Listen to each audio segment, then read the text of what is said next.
உங்க நியூபார்ன் பேபியோட சவுண்ட வச்சு அவங்க என்ன சொல்ல வராங்கன்றத தெரிஞ்சுக்கலாம். புரியல? இருங்க நான் சொல்றேன். நம்பர் 1 நே.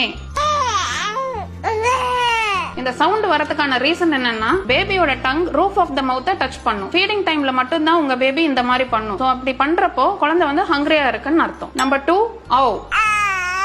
மவுத் ரவுண்ட் ஷேப்ல இருந்து யான் பண்ற மாதிரி சத்தம் வரும். இது ஆவ் அப்படின்ற சவுண்ட் வரும். இதுக்கு பேபி ஸ்லீப்பியா இருக்குன்னு அர்த்தம். நம்பர் 3 ஹே.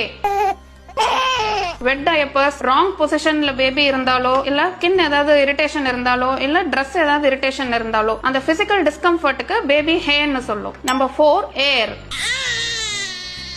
லோவர் அப்டமன்ல கேஸ் இருந்தா பேபி டிஸ்கம்ஃபர்ட்டா ஃபீல் பண்ணும். அதுக்கு பேபி ஏர்னு ரொம்ப ஸ்ட்ரெயின் பண்ணி சொல்லும். நம்பர் 5 ஏ.